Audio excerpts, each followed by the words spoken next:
So we've been speaking all day today about social justice, about workplace democracy, about worker cooperative business. And truth be told, right now, workplace democracy is extended to not even a fraction of a fraction of a fraction of a percent of the American working population.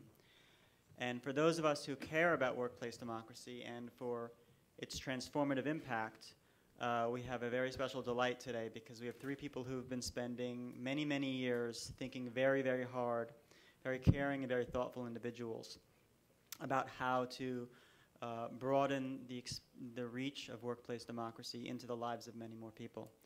And we also have some very interesting organizations represented in these three human beings. We have Brendan Martin, of course, who's been helping moderate all day today and help plan the conference. He's from the Working World. He founded the Working World, and that's been around for celebrating its 10-year anniversary this year.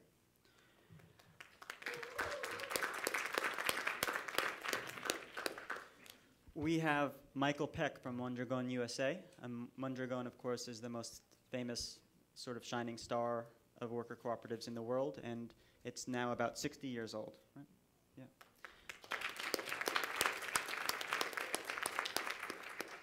And the ICA Group is the oldest worker cooperative business consultancy in the United States, and it's easy for me to remember how old that is because we are the same age. It was founded in 1978, so it's 36 years old.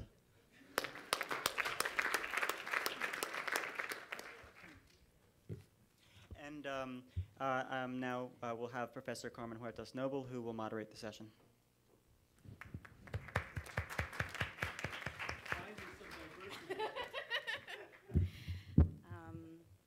So it's just been such a thrilling day, and thank you, Chris, and thank you, everyone who's in the room with us. And I am going to go ahead and let you begin. Great. Mm-hmm. Okay, so I'm going to start, and then we'll get. So I like that we're all distinguished in Chris's announcement by our longevity. I guess that makes us the old white guy panel, which is fair. It's true. So 10 years we've been around. So I'm going to try to make this a little brief. Oh, yeah, timer, so I can keep track of myself. So as has been pointed out, worker cooperatives are a tiny, tiny fraction of our economy as a whole. Oh, darn. But as we also might have heard, 2 nights ago announced that New York City put $1.2 million into worker cooperatives.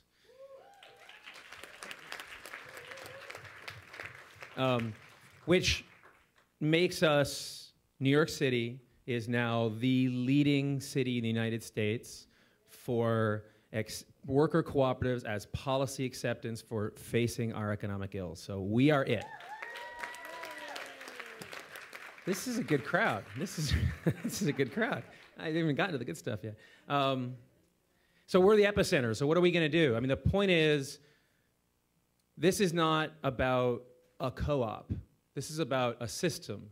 The reason that this cooperative conference was designed the way it was is because this isn't about creating the coffee shop you like buying at or maybe like working at down the street. This is about challenging the heart of our economic system, the heart of the problems of economic and social justice, and doing something about it that has real heart. So we're trying to have systemic impact. So how do we do that? How do we go from being a movement to an economy?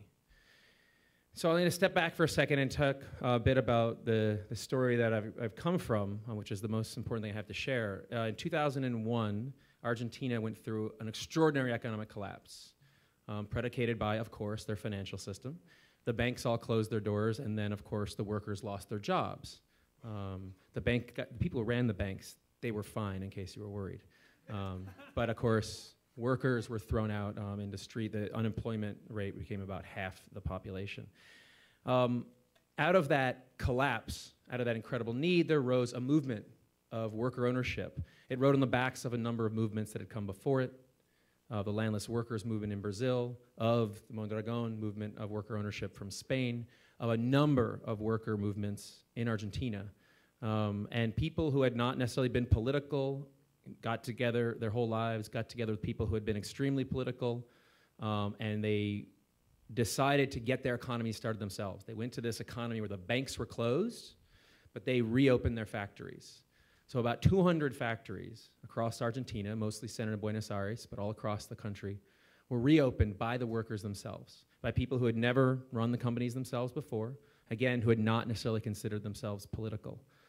It was a great stroke of victory for the anarchists, because in the vacuum of all these institutional powers, people, rather than descending into chaos and disorder, actually organized themselves very effectively. There's a lot of things in addition to the recovered factories, which the factories were known as, to demonstrate this. But the recovered factories are one of this spontaneous self-organization that actually helped to solve human needs by human action. It was a pretty incredible movement. And I had the fortune of going down to be a part of this movement. I joined with a number of Argentines to start a loan fund that Karen got to talk about on our panel earlier a little bit. We became a source of capital that was subservient, that was subordinate to the workers. To have a capital source subordinate to the workers is a page we took out of Mondragon's book. As they described their bank, it is subordinate and instrumental to workers. So it's not a crazy idea, it's actually happened. And we did the same thing. So I was down there for 7 years, worked with about 150 different worker-owned companies in that time. And what I saw was, what I got to be part of was movements that started to become a system. Argentina now has 200 worker-owned companies. We developed a form of a fund and a bank, technical assistance, all sorts of things have been formalizing along the way, and it's trying to create a system. Will it be Mondragon someday, or will it decline? Nobody knows, but it's in the fight. So it's really an incredible example of absolute grassroots-based movement and overwhelming need that's trying to become a system. So to close with this then, so how do we do this? What is needed to make things into a system? To make this worker cooperatives a system-wide economy? And there's really simple thing. There's three things, of course. There's capital, there's labor, and there's land, and we need all of them to be controlled by people. Doesn't mean that every business has to be run by the government, but you need to have capital that's in your control. It's subordinate to people, like they do in Mondragon. We talked about how capital, a lot of businesses start undercapitalized. Well, if you want to start a huge business or a factory in our economy, there's no way to do it except to go to the rich people. And guess who's going to be in charge if you have to go to the rich people to start your factory? The only way to do this in a large scale is to have real people-controlled capital. And of course, we have to control our labor. So we have to be in charge of our labor with capital that's subservient to it. That's the way this works. Those are the pillars of the economy. But how do we do that? What does this require? It requires, it turns out, cooperation. You know, someone asked, well, how do cooperatives defend themselves? And the ironic thing is many cooperatives were started for defense. In Nicaragua, where it was cited that cooperative farmers were being killed, it was because cooperatives there, the farms there, were meant to defend their land. In the South, many of the African-American farming cooperatives that started were meant to defend against people poaching their land and often killing people on it. The Federation of Southern Cooperatives was a defense against violence. And by joining together, of course, we're much stronger than when we're apart. And the same is true from going to be a cooperative to going to be a system. We have to cooperate together. You have to cooperate amongst cooperatives. You have to cooperate amongst movements. And the line, by any means necessary, comes to mind, because in Argentina, to make themselves a system, they took every avenue they could, by any way they could. Political fights, they would take factories, they would go to the parliaments to beg for the factories, they had organized, they took technical classes, they got lawyers on their side, they did everything they needed to do. It was a holistic system. And every means at your disposal to form into a large system-wide phenomenon is your only option. So that requires cooperation amongst all of us. And the last closing point I'll make is that, to me, the single most dangerous thing for us to cooperate, to make a large movement, it is what was cited earlier, the nonprofit industrial complex. We don't have movements in this country because we have nonprofits. Those who would most likely be your allies are actually your competition for the scarce resources that's offered to us by the same rich people who are keeping us down. In Argentina, whenever there'd be a little bit of a movement starting somewhere in some, like around a factory is the ones I'd notice, there'd be a bit of movement activity in the village around the factory, get kind of excited, they'd start to come to the streets and see this as an opportunity. Someone from the government usually would come and start offering some money, and the thing would fall apart. In our system, that's already there from the beginning. The first thing that happens, you go, where's the money? And that is the most dangerous thing for us. So one of the purposes of this conference is to bring us all together, because if we're going to make this region-wide, if we're going to make this national, we've got to be able to cooperate together. We don't all like each other. We think our sauce is better than other people's sauce, but it's not going to work unless we all get on the same page, get out of our nonprofit silos, and try to actually build that movement that we're looking for. So thank you.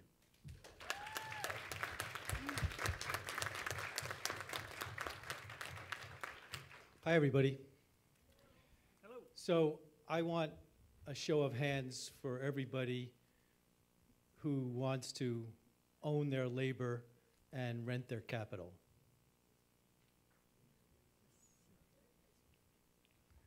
That's everybody. So we're in the capital of the city of the world that has everybody rent their labor and own their capital, own their labor, rent their capital, rent the capital, own the labor. It's kind of mixed up. But what we've learned in Mondragon is that labor is sovereign, and capital, while necessary, is always subordinate to labor. And because we've been focused on employment rather than profits, we've been fairly profitable over the past 6 years. Over the past 60 years. And sometimes, you can learn a whole lot more from your failures than your successes. So we had a big failure this past year. Those of you who follow us know about it. We had one of our first cooperatives, our big one, Fagor, made kitchen, electric, domestic, white goods, kitchens, laundry machines. After a 60-year run, it became insolvent for a lot of reasons. And 2,000 workers sort of lost their cooperative. So the Financial Times took a swipe at us. The Economist took a swipe at us. The Wall Street Journal said, we're dead. But the fact of the matter is, what did we do about it? Well, what we did was 80,000 people voluntarily took a 1.5% pay cut to create a solidarity fund. We kept all the workers at 85% of their salary. We have found 1,000 out of the 2,000 jobs already placed within 8 months in other parts of Mondragon. And we've just voted to put another 50 million euro fund to make sure that the remaining 1,000 get placed before the year's end. The president resigned, not because anybody made him, but because he thought it was the right thing to do. The equipment did not get boxed up and shipped to China. And we're going to find a buyer for that cooperative. It may not be a cooperative, but the industry will stay locally. And basically, all those workers that were there will have their cooperative accounts transferred to the new cooperative, where they will find the same gainful employment doing something different, but something which honors their lives. So judge us by our mouth and our money and making sure they're aligned. That's the best way of doing it. So I want to talk to you briefly in the time that I have about... Thank you. I want to talk to you briefly in the time I have about tools, because the secret to this movement, in addition to everything that Brendan and everybody has said, is tools and metrics. And I have to say that I would not be here were it not for Chris Michaels and Mickey Risser of CUNY Law School. They had the idea, and our benefactor on high, which is Carmen. They had the idea of inviting me here to CUNY, which is the #1 public law school for service in the streets. And when I came here, it's true. And when I came here, I'd never been here before, and I walked into this room, and I saw these incredible, talented, committed people, and I had, the shivers, literally the perennial shivers running up and down my spine, and I knew I was in the right place with the right people doing the right thing. And together, because it's always together, we've started something called oneworkeronevote.org. We are not a foundation, we are not a think tank, and we are not a trade association. We are an activist movement that's focusing on economic development. We're in 11 cities right now in the US, and we're creating union cooperatives, which is something that we formed with the Steelworkers Union in 2009, 2012. These are union co-ops. You get one vote, equal share ownership under the Mondragon principles, and you get a collective bargaining agreement. It's kind of like the best of both worlds, a solidarity economy, which labor understands better than anybody, plus the one worker, one vote economy that Mondragon has been practicing for the past 60 years. So all of you, and I've been listening to you all day long. I came up here before the first speech because I didn't want to miss a second from DC. Every one of you that are interested in this, I brought 1 billion business cards. Get my card, write to me, tell me what you want, and I will work with you because it is the best thing that I can do. So let me talk to you about metrics. Metrics means going to a Wall Street banker who doesn't agree at all with anything you stand for and telling him, it doesn't really matter because if you invest in me, I will be more profitable because I'm doing things the right way. We are about something called virtuous cycle metrics, which means that we know that our model of investing in people under the structure that we believe in, the one worker, one vote structure, is actually a more profitable way of doing business. So I want to leave you with this thought. The Mondragon Triangle was made from a university, a bank, and insurance company 60 years ago by a very enlightened village priest. He wasn't a fancy priest, he wasn't a Jesuit, he was the village priest. He also was the substitute priest because the priest they assigned to Mondragon showed up and got so disheartened he left, and the village priest, secondary substitute priest, took it over and created Mondragon. So we are not, we don't have the luxury of doing things exactly the way they did it then, because this is not Mondragon, this is New York City. This is 2012, 2014, 2016, 2018. It's not, it's not 1943, 45, 48. The times are different. But we are putting together the same triangle. For the money part, we have an agreement, a collaboration, a signed MOU between National Cooperative Bank, which was modeled on Caja Laboral, which is now called Laboral Cucha. It's the Mondragon Bank. And they are focusing on funding domestic cooperatives in the United States. So there is a money answer here. In addition to the incredible great work that Working World is doing, there's another institution out there that's going to do the same thing. On the mutual part, we're teaming up with the Freelancers Union here in New York. Very enlightened group. They talk about the new mutualism. We're teaming up with them to come up with the same kind of products that Lago and Oro, our mutual, offered to Mondragon cooperatives for the past 60 years. And on the education part, we're working through CUNY Law School, and CUNY is going to help lead the Mondragon University online MBA in English and Spanish on the social economy and cooperative enterprise, which will be offered to the United States through CUNY. We hope to get this done in 2015. It'll be online. You can get it done in 1 year if you drill it and nail it. And if you do it part-time, you can do it in 2 years. But you can do it while you're doing everything else you're already doing in your life. And we'll teach you how to do is manage, lead, construct, and sustain Mondragon cooperatives. Thank you.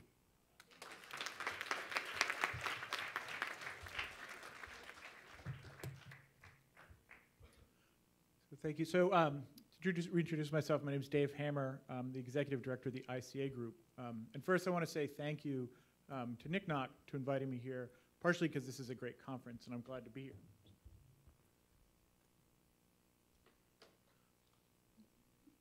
But also because today's a really big day, right?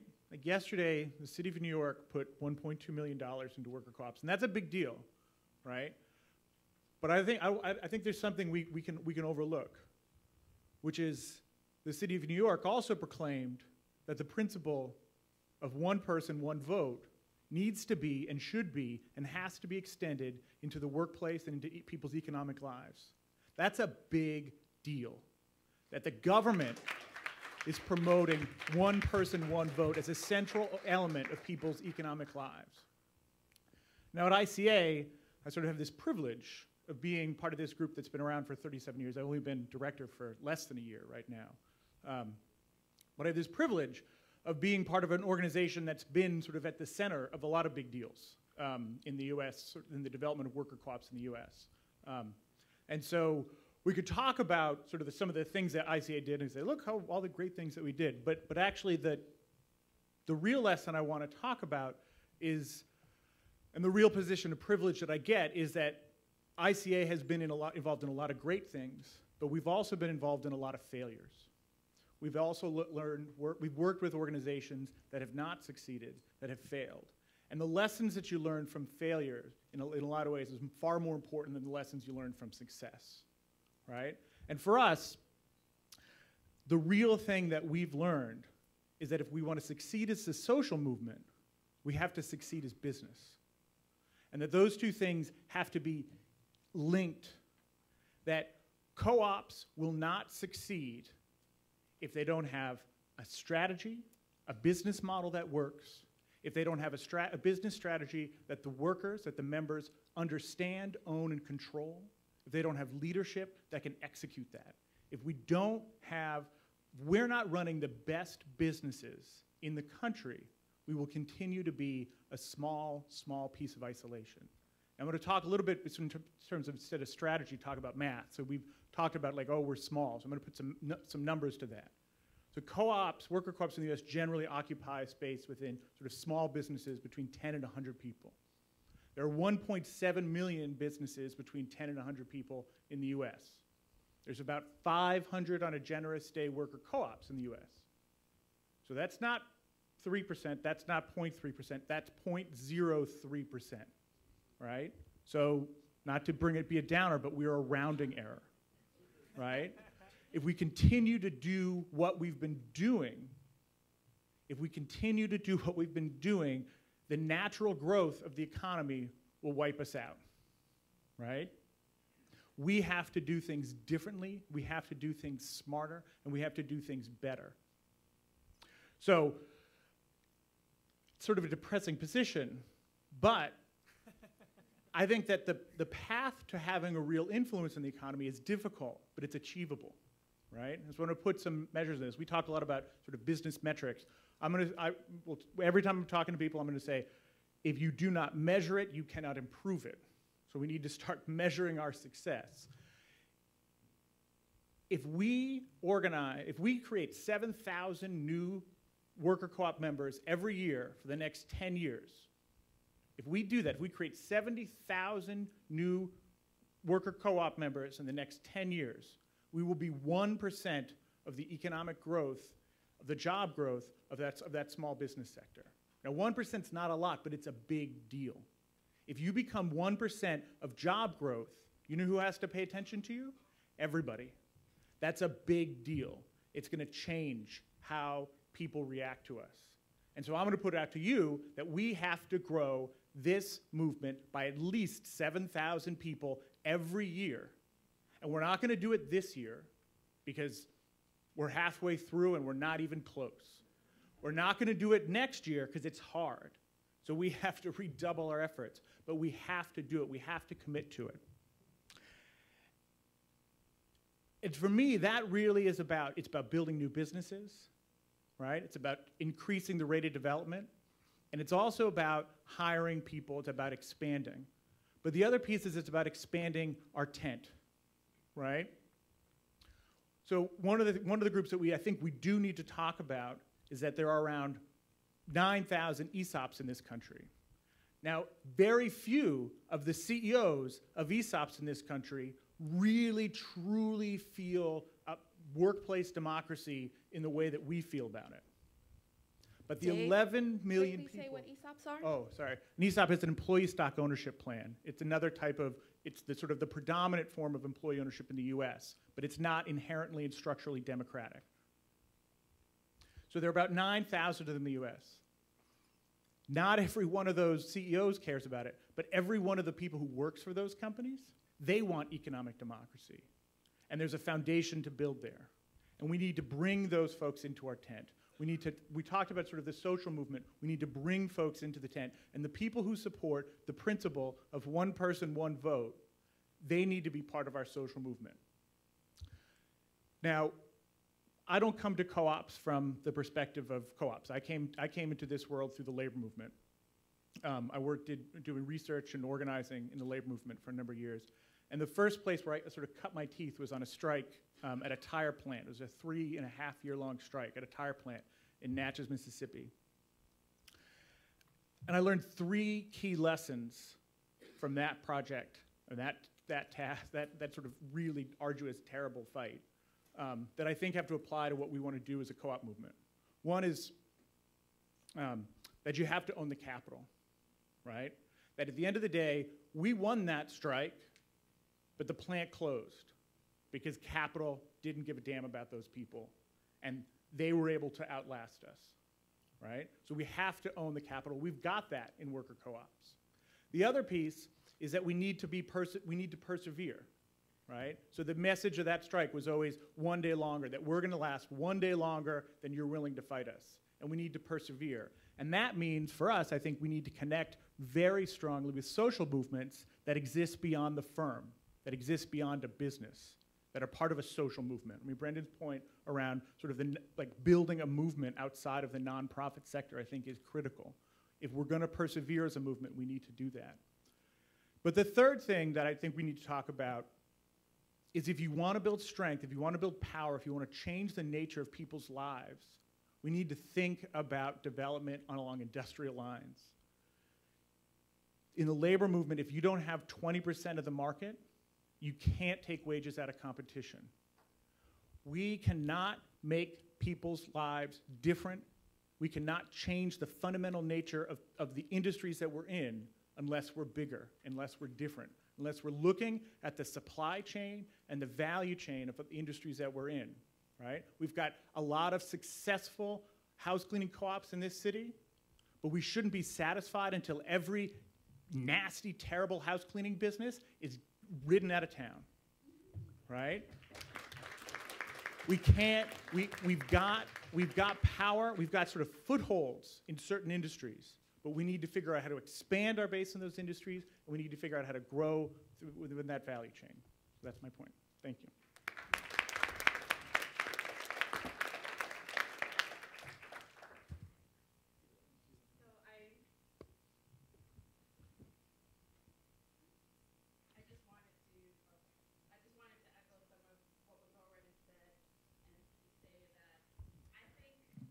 I think your mic's off.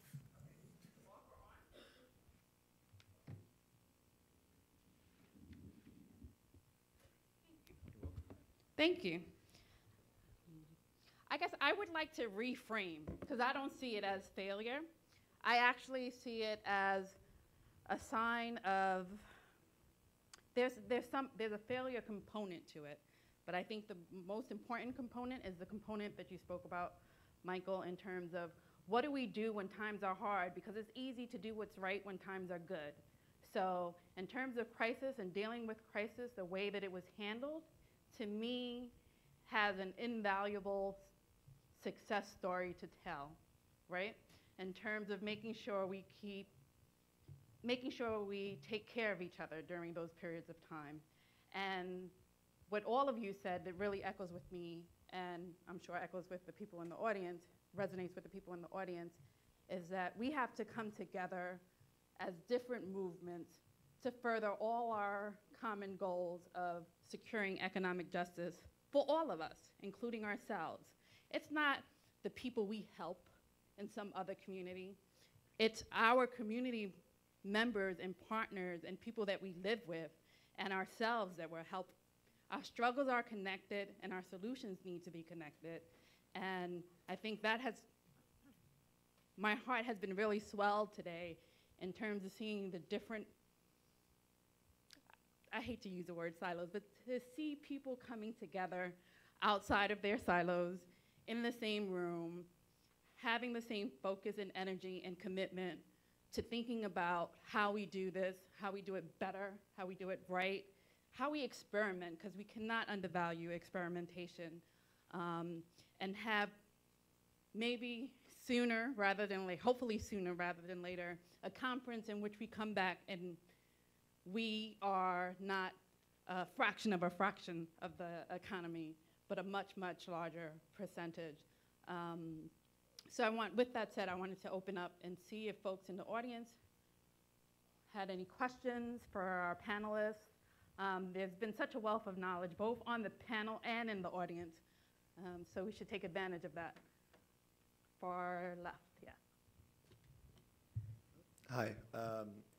I was wondering, what advice do you have for people who are interested in getting involved with building a cooperative economy, but aren't coming to it from a place of already being an established organizer or an entrepreneur who's trying to start a worker cooperative, or a lawyer, an accountant who has like technical skills that they can provide? So like, where do you see the need for bodies, where's the need for people who want to help contribute to this, but don't know where to start? Are you from here? Yeah. Okay, so there's a number of organizations that are here, and since Brendan lives here, I'm going to turn the mic to him. Smooth, Michael. Yeah, come on down to Brooklyn. We're hanging out. I mean, that's how everyone starts. It all begins that way. I mean, like I said, the movement in Argentina started with people who just worked on their factory floor. The economy is in all of us. The economy is our labor. And by realizing that and figuring out where do you work, where have you worked, who do you work with, how can we start a cooperative? It's looking for that avenue within our economy, because we all have it. We feel like it's only boardrooms that are very distant where these decisions can be made. We can start making them ourselves. It's hard. So make that decision and then stick with it for about 5 years and then call. Go to a technical assistance organization. You go to NICNOC's website. You can find out who they all are. Go to a cooperative. See if they're looking to hire. Think about the places in the economy you have worked or people you know have worked, and consider turning it into a worker cooperative. And any three of those, go to the NICNOC website. Look for the resources. Look for who your peers are. Don't do this alone. Find there's neighborhood organizations and community-based organizations doing this now. There's technical assistance organizations in this city. There are other cooperatives you can learn from. So meet with them, be part of the community, and you'll figure it out.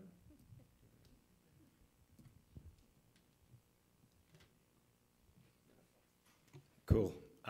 Thanks to all of you. I have a little bit of an observation, and then I have a question. And it just sort of comes down to like design. I just want to us to be aware of the progression that we've seen throughout the day, of the different voices that we've heard, and I'm just responding a lot to the idea that we're kind of ending the day, and it's the three of you who are on the stage together. But it also then brings up a concern that I have when we're talking about building this movement, this worker cooperative movement. How can we be thoughtful about the ways we can avoid just recreating ourselves in the image of what's gone before? Even when we're talking about now we're returning power to the workers and democratizing the workspace in, say, the United States, there's still, that capital that's coming into these businesses is still being generated by exploitation that's happening in other places in the world. So what kind of thought have you guys put into that, and how do you think we can, be wary and avoid those traps?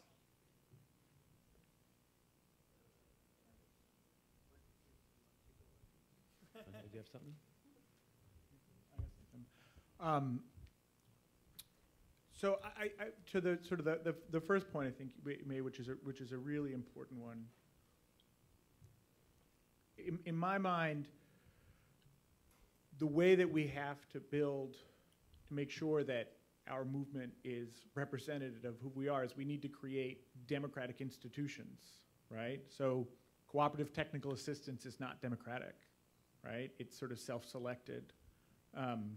And the organizations like, ICA Group sort of decided it was going to do this, and it was going to, and we've done great work, I think, but we decided we were going to do this, that the work that we do is not being driven by the membership of the, we're not a membership organization. We're not accountable to the worker co-ops in the country, right? I think we need to build, as a movement, we need to build an institution that is owned and controlled by the members of the co-ops. And if we did that, right, that movement is going to be owned and controlled by Latinas, right? That's who worker co-ops are right now. That's like the vast majority of members of worker co-ops. And it's a real problem that that's not what's there. But I think we need to be building institutions that are owned and controlled by the co-ops and have that be driving some of the work.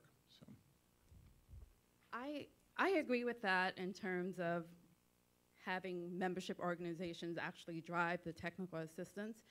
And as one of the coordinators, I actually wanted to comment on your question, because we did talk about the specific panel, partly in jest, but really deeply in saying, we have an all-white male panel, right?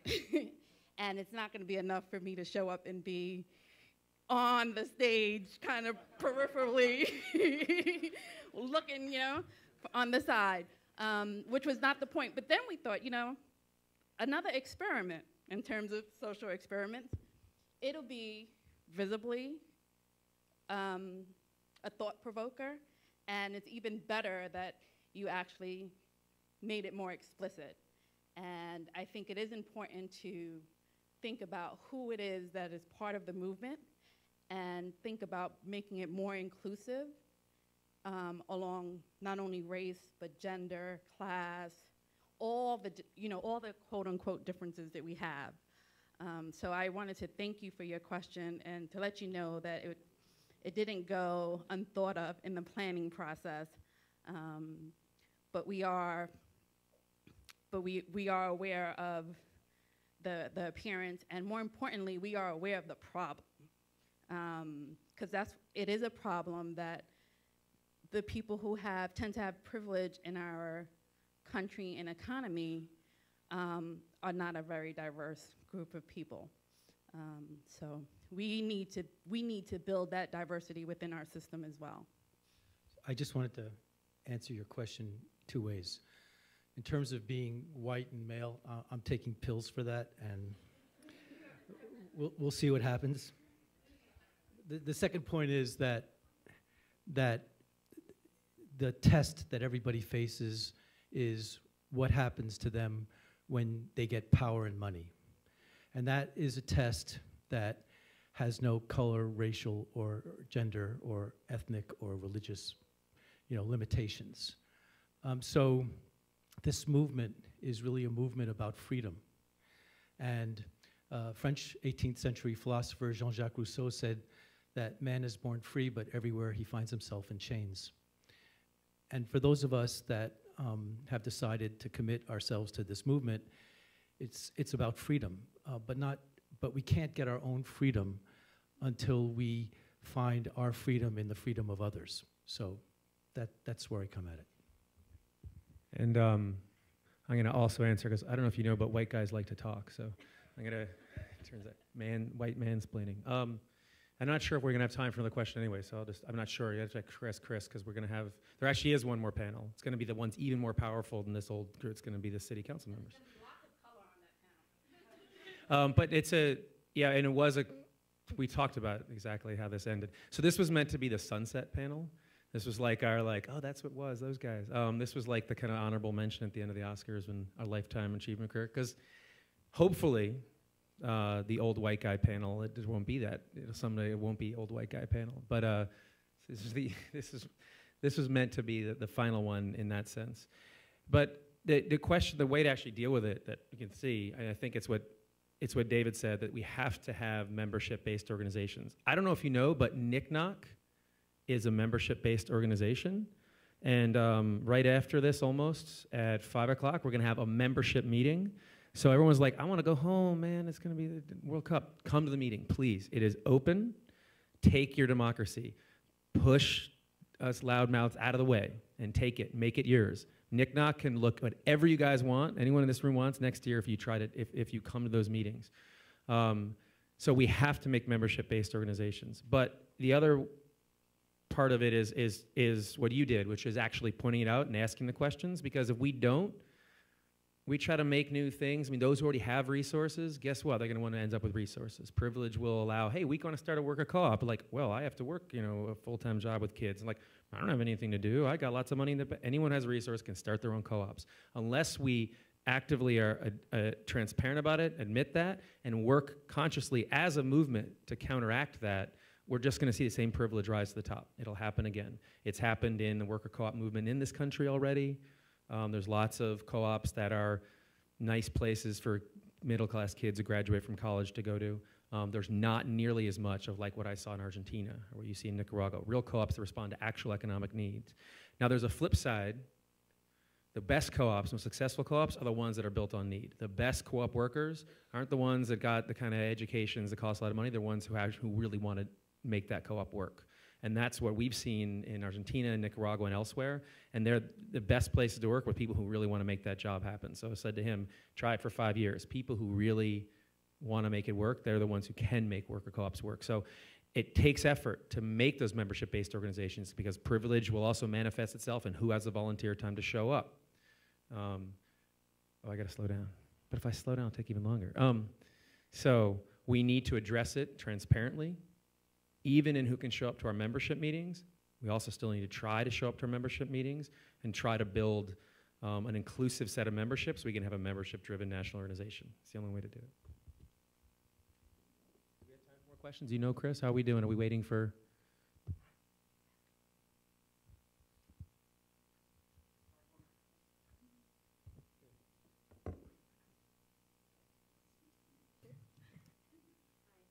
Hello, can you hear me?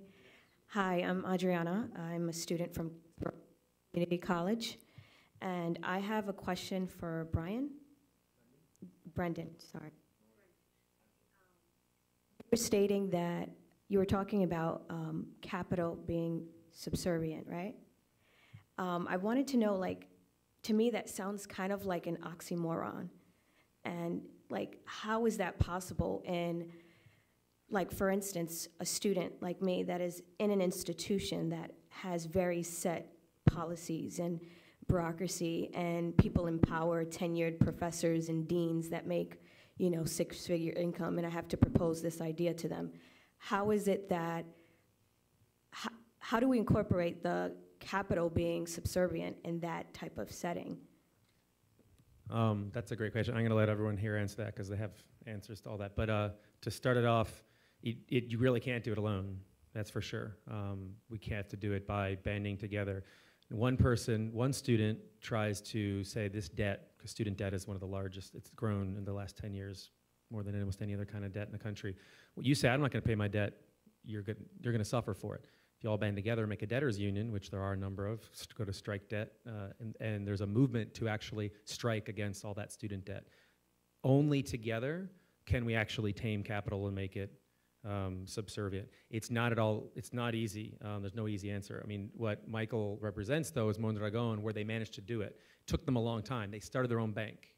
This is a bank that wasn't controlled by shareholders. It was controlled by their community, and it only did what the community wanted to do. It had votes from community members to decide what to do with that capital. But that takes a long time. So it takes, don't just walk out of this room, meet people here, and we have to form movement. It's the only way.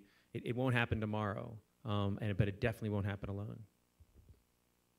So what I think you're asking is that you don't really think those student jobs are doing it for you, right? Is that what you're saying? Right. So when you get back to a screen, look up ALECOP, ALECOP, ALECOP. Google it or search for it.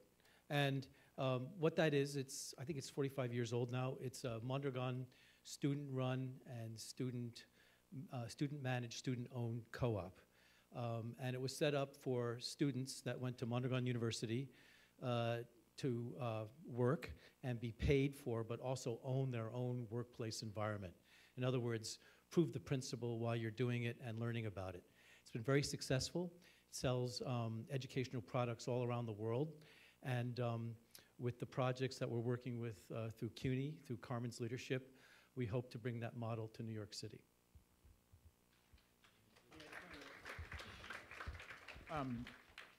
I think there's two quick answers. One, the way that you make capital subservient is you take it. They will not give it to you. You have to take it. The flip side of that is we need to build strong, successful businesses that are able to build capital reserves, that are able to finance their own growth. So if you look to the food co-op movement, right? The food co-ops are sitting collectively on something like, $750 million. It's like an enormous, maybe not that much. They're sitting on an enormous amount of money. They can fuel all of their entire growth themselves. They don't, but they could. We need to build businesses that are able to retain capital, grow capital, so that we can build institutions, so that we can have our own systems. And I just want to say one more thing, because collectively we probably have a lot of different anecdotes about how you come back from an unfair position and triumph. And these anecdotes are very important because they're models. And in oneworker1vote.org, we're creating an open platform. We're putting all the templates out there so that people can just grab it and then see how they want to adopt it. But I'll just give you one story. For those of us who were working for the Obama campaign as volunteers in 2008, we got really upset when the U.S. Chamber of Commerce decided to spend $60 million combating the Obama environmental message. And they said that business, they were the voice of business in America. And we knew that businesses didn't think like that. So we started another organization called ASBC, the American Sustainable Business Council, which 3.5 years ago, which now has 300,000 business members. So we are now a go-to voice. So when the New York Times or the Washington Post says, what does business think? The Chamber says what it's going to say, but we say what we're going to say. And when the administration wants to give a business voice in the field, they go to us, and we can muster 5,000 businesses in South Carolina, for example, that will stand up for sustainability, triple bottom line practices, workers' rights, diversity, you name it. The point is that but before this was started, nobody thought it was possible. These things are totally possible. You can do anything you want. You still can in America. I think we have time for one more question. Oh, this is really hard. How much time do we have, Chris? Okay. I will go ahead, and you had your hand up first, so I'll do it that way. So I actually have a very quick kind of question, and it comes up. So for kind of several of the questions that have been asked, it's how do we move forward in a way that actually lives the values? And what I would say is there are lots of great organizations in this city who have been kind of involved in getting us to the amazing victories of the last week. And you don't have to be starting a co-op or developing co-ops to be involved in that, because at least many of us want that to be a bigger movement. I'm not a cooperator. I have just done everything I can to be helpful. So if you're involved in a community group, to everybody in the room, get them involved. Share what you've learned today. And so I guess my question for those of you on the panel is, if we want this to be a community-involved movement, right, what would you suggest to those of us who are members of grassroots organizations as a good way to plug in the near future on getting the next thing after our $1 million? So I'm going to take the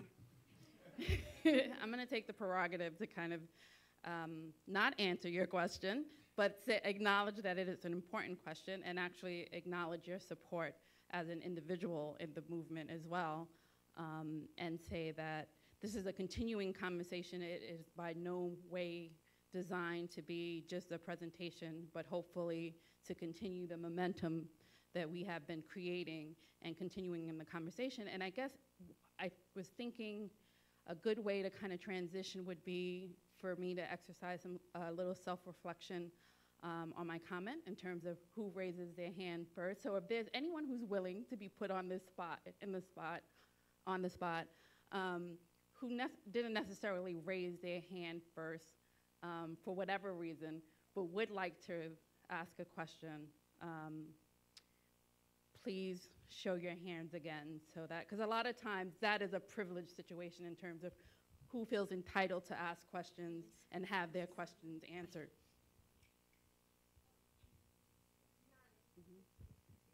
Question I want.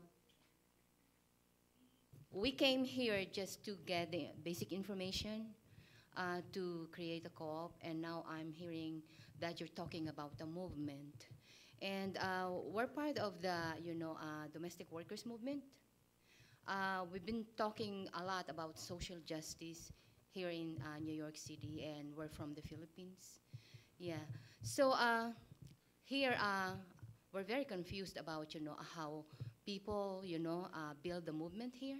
Like, every organization that does its own thing, and every movement, does its own thing. You're talking about, how to make this co-op movement, a movement. And I was just wondering, why don't we connect it to, the other movements? Like, we're talking about, worker centers work, nonprofit industrial complex. Ed Ott was talking about the unions. We're all disconnected. So I was just hoping that this movement, because you're very close to what we do. We're domestic workers. Of course we dream of, not having our own, not having bosses, being our own, being able to control, our work and our wages. And so this looks like an answer to us. And I'm just, wondering why different movements? Why can't we just, merge them or? Please come to the member meeting after. Please come to our member meeting after, all of you too. And also saying want to say that that's an excellent point, and I'm quoting someone. I don't know who I'm quoting, but I know that it's been on our email exchanges. We need to be movements moving together. We can be a collective force without the erasure of our individual identities, and at the same time also think more strategically how to join together, not only to move our movements forward, but to create the economic justice that we seek in the multiple areas in which we work and focus in. And I think Domestic Workers United is an excellent movement. There are so many movements, but we do need to start moving together. So now we're going to transition.